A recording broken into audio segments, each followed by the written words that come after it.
আসসালামু আলাইকুম everyone, good morning. Recently বাংলাদেশের বাজারে দুইটা নতুন নতুন বাইক লঞ্চ হয়ে গেছে। তো একটা হলো হোন্ডার Hornet 2.0 which we can call version 2 as well, আর একটা হলো এফজেডএস এর ভার্সন 4। তো এফজেডএস যদিও বারবার নতুন নতুন ভার্সন নিয়ে আসে খুব সুন, মানে অনেক আর্লি ভার্সনগুলো নিয়ে আসে। হর্নেট সেক্ষেত্রে ভার্সনগুলো আনে না খুব ইজিলি, এই যে হর্নেট, এই যে এফজেডএস। তো যাই হোক, এখন বলি যে আসলে কোনটা দাম, যেই পরিমাণ দাম রাখছে ওই দামে উঠতে। যেমন আগে ভাগে আমি দামটা বলে দিই, এফজেডএস ভার্সন 4 এর দাম রাখা হয়েছে অলমোস্ট 3 লাখ টাকা, 500 টাকা লেস, অলমোস্ট 3 লাখ।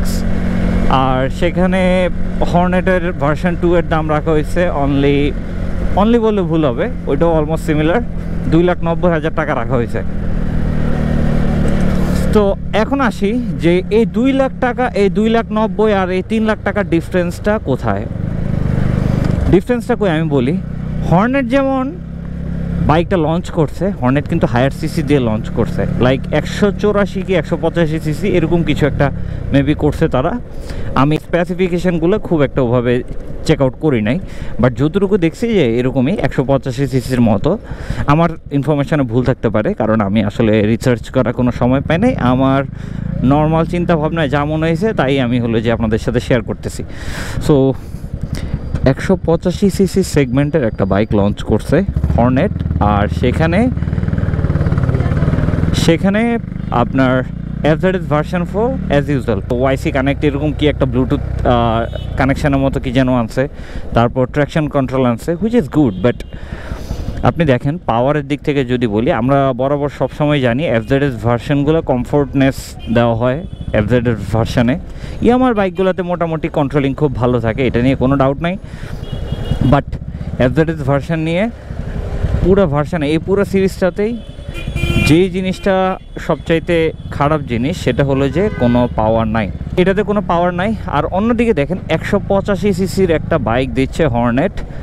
এখন আপনার মাথায় আসতে পারে যে ওই যেমন হর্নেটে স্লিপার ক্লাচ দিছে, সেইখানে হলো যে আপনার এফজেডএসে ট্রাকশন কন্ট্রোল দিছে, এরকম অনেক ফিচার তো থাকে, কিন্তু আলটিমেটলি ফিচারের চাইতো মানে আমার দেখতে হবে যে পাওয়ারের একটা ব্যাপার স্যাপার থাকে। কন্ট্রোলিং তো ডেফিনেটলি আছে, তারপর এই যে কন্ট্রোলিংয়ের পাশাপাশিও কমফোর্টনেস এটা তো ডেফিনেটলি এফজেডএসে আসে।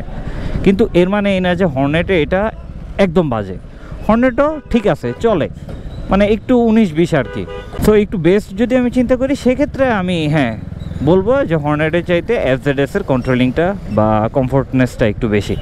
বাট এই অ্যাপার্ট ফ্রম দিস, যে এই যে অলমোস্ট সিমিলার দামে আমি হলে কোনটা নিতাম? এই যে ভ্যালু ফর মানি, এই জিনিসটা যদি চিন্তা করি যে দামের দিক থেকে একদম পারফেক্ট কোনটা, তাইলে আমি হলে কোনটা নিতাম? আমি হলে ডেফিনেটলি ভাই হর্নেটে যাইতাম। কজ কমফোর্টনেস, এই যে আমি R15 চালাচ্ছি ভাই, এটাও তো একটা ডিসকমফোর্ট, এটা দিয়ে চালাইতে খুব কষ্ট হয়। বাট তারপরে কি চালাচ্ছি না? কেন চালাচ্ছি?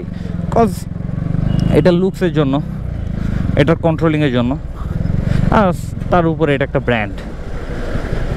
সো অনেকে কি চালাচ্ছে না হোন্ডার সিভিআর মডেলগুলো চালাচ্ছে না, সিভিআর র্যাপসল এই মডেলগুলো চালাচ্ছে না, ওগুলো কি তার মানে খারাপ? ডেফিনেটলি না। এটা যদি হোন্ডা হর্নেটের সাথে এফজেডএস ভার্সন 4 কম্পেয়ার না হয়, লাইক হোন্ডা আর ইয়ামাহার কম্প্যারিজন না হয়, অন্য কোনো একটা চাইনিজ ব্র্যান্ডের সাথে ইয়ামাহার কম্প্যারিজন হইতো, সেক্ষেত্রে আমি এই দামে বলতাম আমি কেন ভাই এত দাম দিয়ে চাইনিজ একটা ব্র্যান্ড নেব।